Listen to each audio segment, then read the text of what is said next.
रौरे गिरिए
राजू भैया कहाँ चले? बैठे बैठे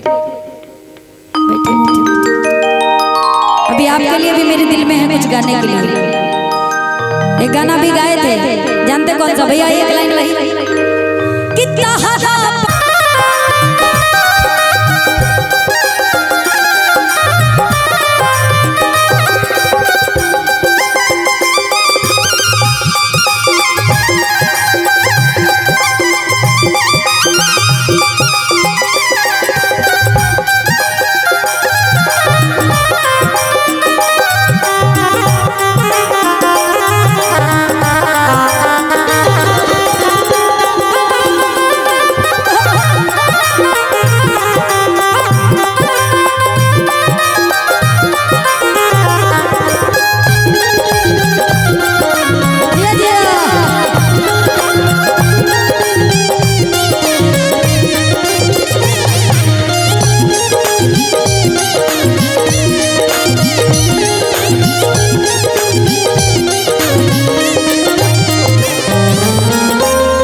कहा तारी के मान के जब रहा था नहीं तो तारा बड़ा दिक्कत बा। जमुना दिन ना रहो ओ दिन जवन मन करी तवन कली हो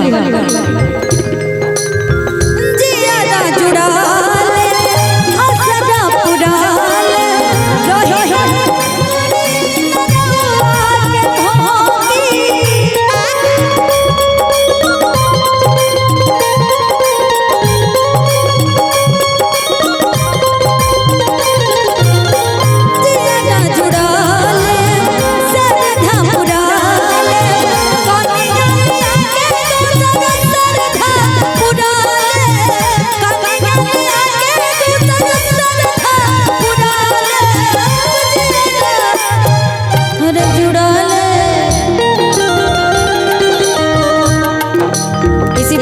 बड़ी प्यारी लग रही भैया, जो कॉर्ड गिरा है उसके लिए।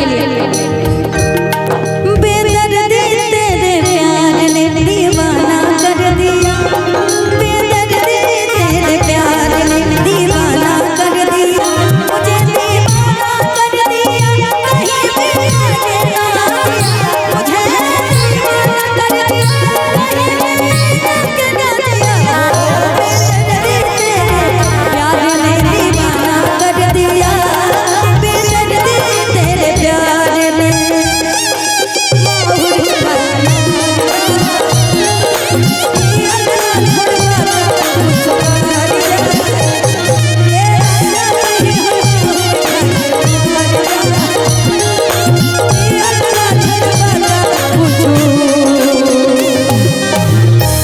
एक तो गा देता है राजू भैया समझनिया वाला, थोड़ा सा कम कर लीजिएगा, हाफ हाफ। हमको यही तो झेलना पड़ता है और ये चीज आप ही लोग मैनेज करते हैं। आइए, अच्छा ये बताइए राजू भैया, अब हम चाहेंगे कि मम्मी और इनको हम बैठा दे रहे हैं,